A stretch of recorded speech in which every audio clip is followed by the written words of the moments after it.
Imaginez vivre dans un corps qui vous ment silencieusement 1000 fois par jour, en étouffant votre toucher. Il efface vos propres sons et annule vos propres chatouilles. Contrairement à la croyance populaire, ce n'est pas un bug, c'est en fait la seule raison pour laquelle tu gardes ton équilibre. Et c'est tout de suite, lève simplement ta main, tends la main vers tes propres côtes, enfonce tes doigts dans l'endroit le plus tendre, le plus chatouilleux que tu connaisses. Et rien, aucun frémissement, aucun rire, aucun tressaillement. Votre corps refuse catégoriquement sa propre main. Mais pourquoi? Parce que quelque part à l'intérieur de ton crâne, une petite machine silencieuse observe chacun de tes mouvements, à chaque seconde. Il a décidé, avant même que tu ne te touches, que ce contact-là ne compte tout simplement pas comme réel. Cette machine a un nom et un emplacement. Une fois que vous comprenez ce qu'elle fait vraiment, tout change. Vous ne regarderez plus jamais votre propre corps de la même façon. Et voilà le truc. Chaque être humain échoue à ce test. Chacun d'entre eux. Les bébés rient aux éclats quand leurs parents chatouillent leurs petits pieds, mais jamais lorsqu'ils touchent leurs propres doigts. Les adultes, les grands-parents et les moines silencieux depuis des années, aucun d'entre eux ne peut jamais se chatouiller lui-même.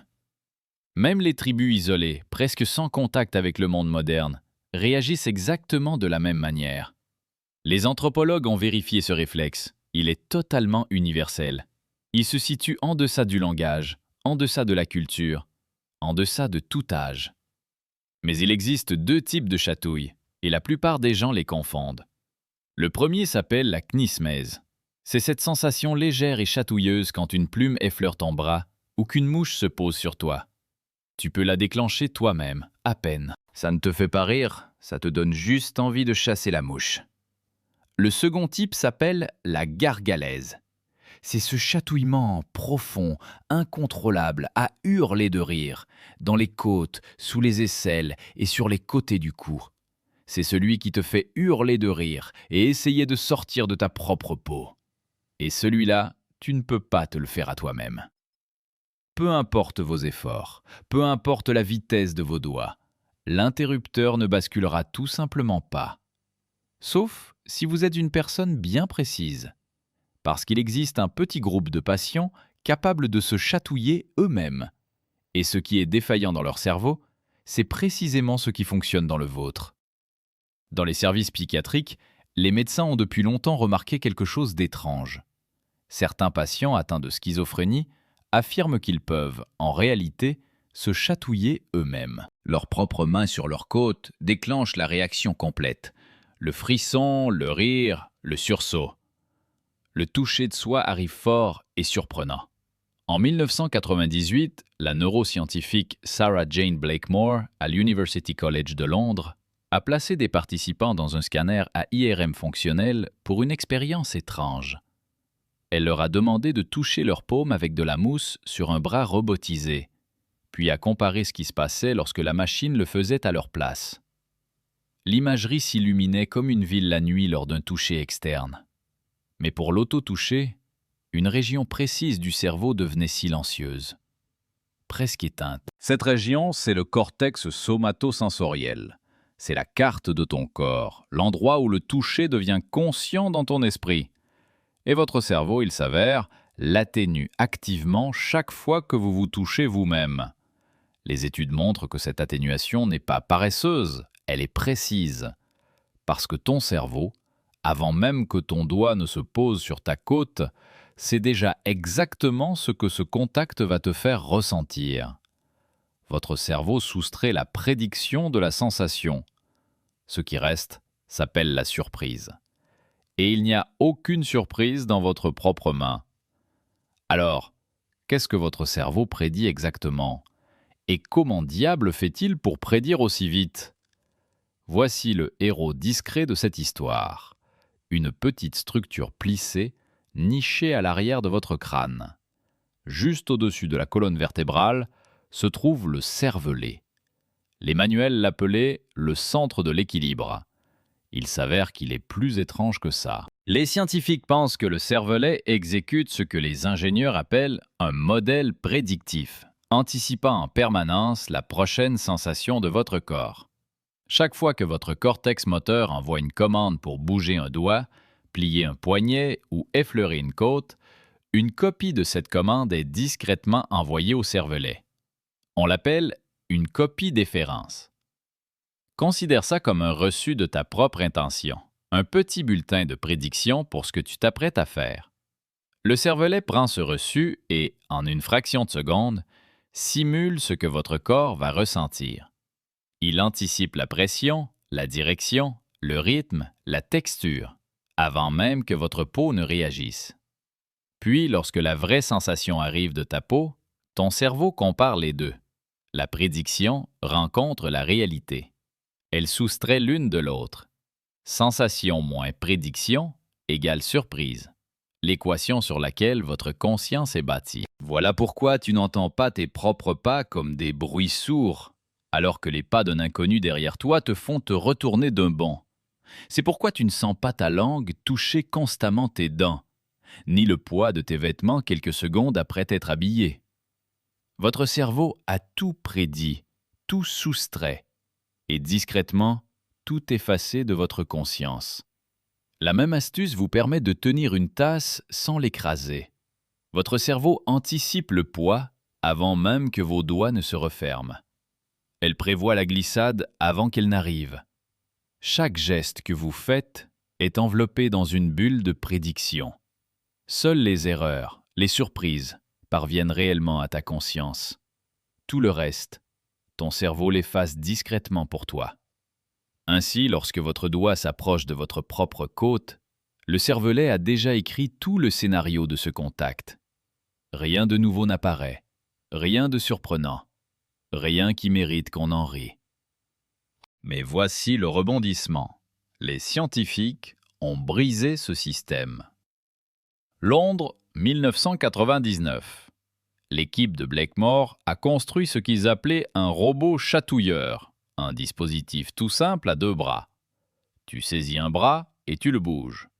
Un deuxième bras de l'autre côté reproduit ton mouvement à l'identique. Elle caresse ta paume d'une mousse douce, ton rythme, ton contrôle, avec juste un très léger décalage dans le temps. Quand le délai était nul, quand le robot vous copiait instantanément, rien ne se produisait. Votre cerveau le percevait comme un contact de soi-même. Mais lorsque les chercheurs ont ajouté un délai de seulement 200 millisecondes, quelque chose d'extraordinaire a soudainement commencé à se produire.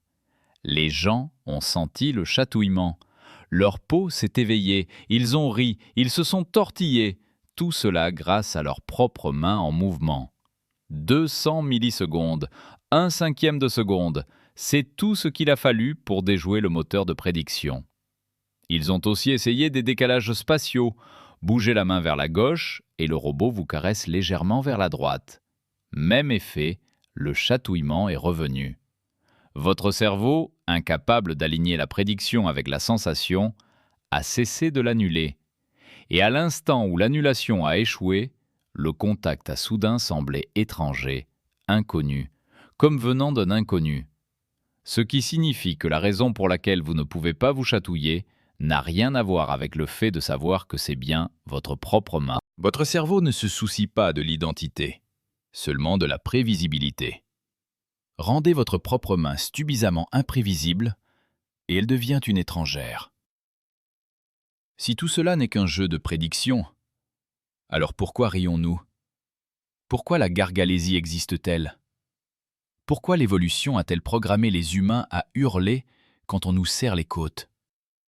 Il s'avère que les chatouilles sont plus anciennes que l'humanité. En 2000, un neuroscientifique nommé Jaak Panksepp a découvert que les rats de laboratoire ordinaires rient quand on leur chatouille le ventre. Leur rire est ultrasonique, au-dessus de la portée de l'audition humaine. Mais avec le bon microphone, vous pouvez l'enregistrer. Un petit rire aigu et pépiant. Et les rats en redemandent. Ils poursuivent la main qui les a chatouillés. Les grands singes se chatouillent aussi. Les mères chimpanzés chatouillent leurs petits, qui rient avec des halètements soufflés, étrangement semblables aux nôtres. Les scientifiques pensent que le rire lui-même a évolué à partir de ce jeu ancestral, bien avant les blagues, bien avant le langage, bien avant les visages humains. Remarquez les endroits où les humains sont chatouilleux. Les côtes, le cou, les aisselles, la plante des pieds, l'intérieur des cuisses. Chacune de ces zones est un point vital et sans défense. Sous les côtes se trouve le foie. Sous l'aisselle passe l'artère qui irrigue le bras. Le cou abrite la carotide. Le ventre, tout en douceur, dissimule tout le reste. Une théorie affirme que le chatouillement est un exercice d'entraînement à la défense. Il apprend à l'enfant à protéger les points faibles de son corps. Des doigts joueurs apprennent à un enfant à sursauter, esquiver, se protéger. Le rire est la récompense qui fait durer le jeu. Il forge des réflexes pour un combat futur qui, pour la plupart d'entre nous, n'arrive jamais. Mais il y a une autre couche. Le rire pendant les chatouilles est aussi un signal de soumission. Il dit « Je sais que tu pourrais me faire mal, mais tu ne le feras pas. » Les chatouilles ne font du bien qu'avec quelqu'un en qui vous avez confiance. Un inconnu qui vous attraperait les côtes ne vous ferait pas rire. Cela vous ferait paniquer. Le même contact devient joie ou terreur selon celui à qui appartient la main. Le chatouillement est un rituel frontière entre le jeu et la menace, soi et l'autre, la prédiction et la surprise. Votre cerveau, cette machine silencieuse à prédire, est le juge. Cela révèle quelque chose de presque troublant sur toute votre réalité. Si votre cerveau prédit votre propre toucher, vos pas, votre voix, alors il prédit aussi en permanence tout ce qui vous entoure. La couleur du mur, le visage de ton ami, le poids de la lumière du matin qui tombe à travers la fenêtre. Vous ne percevez pas le monde brut, vous percevez la meilleure hypothèse de votre cerveau sur ce qui existe autour de vous. Les neuroscientifiques ont un nom pour cela, le traitement prédictif. Votre cerveau n'est pas une caméra qui enregistre passivement la réalité. C'est un moteur de prédiction qui construit un modèle de ce qui devrait être là et ne se met à jour que lorsque la réalité lui réserve une surprise. Ce que tu appelles voir n'est en réalité que deviner, puis corriger. Entendre, deviner aussi. Ressentir ton corps, deviner. Toujours corriger. La réalité, au sens littéral, c'est le signal d'erreur, la différence entre ce que vous aviez prédit et ce qui est arrivé. Tout le reste est silencieux, annulé, filtré par le cerveau avant même de devenir pleinement conscient pour toi. La frontière entre toi et le monde, celle qui sépare le soi de l'autre, n'est pas tracée par ta peau. Il est dessiné par la prédiction. Tout ce que ton cerveau peut prédire de l'intérieur, il le considère discrètement comme faisant partie de soi. Tout ce qu'il ne peut pas prédire, il le considère comme étranger. Ta propre main, qui bouge exactement au bon moment, est pleinement toi-même. Votre propre main, retardée de 200 millisecondes, devient autre. La frontière n'est pas physique, elle est computationnelle. Les chatouilles, c'est l'instant où cette frontière se fissure. L'espace d'une fraction de seconde, votre propre corps devient réellement étranger. Ton propre doigt devient un visiteur. Et tu ris parce que ton système nerveux ne sait pas quoi faire d'autre. Alors, qu'est-ce que cela signifie pour vous demain matin, quand vous vous réveillerez et irez d'un pas hésitant jusqu'à la cuisine? Cela signifie que les cadeaux surprises procurent plus de plaisir que ceux attendus, non pour des raisons sentimentales, mais pour des raisons profondément neurologiques. Ton moteur de prédiction n'avait plus rien à soustraire. Le signal brut entier t'est enfin parvenu. La joie sans voile. Cela signifie que tu ne peux pas te faire peur dans un miroir, peu importe à quel point la pièce autour de toi devient sombre, parce que ton cerveau a déjà prédit le visage qui va apparaître, même l'ombre, même le plus infime mouvement. Il n'y a aucune surprise à trouver dans votre propre reflet. Jamais, peu importe combien de temps vous le fixez en retour. Cela signifie que les cerveaux anxieux, ceux qui surestiment constamment la menace, vivent littéralement dans un monde très différent. Ils sursautent à des pas qui n'ont jamais été dangereux. Ils entendent de la malveillance dans des voix qui n'ont jamais été cruelles. Ils utilisent la même machinerie prédictive que tout le monde, simplement réglée pour anticiper le danger à chaque instant. Et c'est donc au mal qu'ils se réfèrent pour soustraire, et c'est le mal qu'ils finissent toujours par trouver. Cela signifie aussi que la méditation, au fond, n'a rien de mystique. C'est un exercice d'entraînement pour le moteur de prédiction. Assis, immobile, observant le souffle, laissant les sensations venir sans l'atténuation habituelle. Tu es, doucement, en train de réduire la soustraction. Laissez passer le signal brut. Une bouchée de pomme, savourée en pleine conscience, résonne plus fort qu'un repas entier avalé en pilote automatique. Tu as cessé de prévoir assez longtemps pour vraiment savourer. Et une vie trop routinière, trop prévisible, s'efface littéralement de la conscience. Votre cerveau l'efface. Voilà pourquoi les semaines se confondent, les étés s'évanouissent, pourquoi vous rentrez chez vous sans vous souvenir du trajet. Une petite dose d'imprévu garde la vie éclatante. Une rue nouvelle, une chanson nouvelle, une nouvelle main sur tes côtes. Le moteur hésite, et soudain, vous voilà de nouveau éveillé. Mais une dernière question hante encore chaque neuroscientifique qui travaille sur ce sujet. Mais voici le paradoxe. Une machine pourrait-elle un jour se chatouiller elle-même? Si tout repose sur la prédiction, alors oui. Tu pourrais construire un système qui prédit ses propres actions, soustrait ses propres entrées, génère sa propre vie intérieure.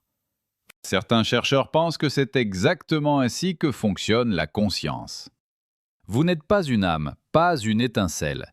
Vous êtes un modèle de soi, la prédiction d'un corps qui s'exécute dans un cerveau qui prédit le monde. D'autres s'y opposent. Ils disent que le modèle du corps et le modèle du soi ne sont pas la même chose. Votre cervelet prédit votre doigt. Qui remarque que la prédiction s'est réalisée? Qui est celui qui, en cet instant même, en entendant ces mots, se dit « c'est moi ».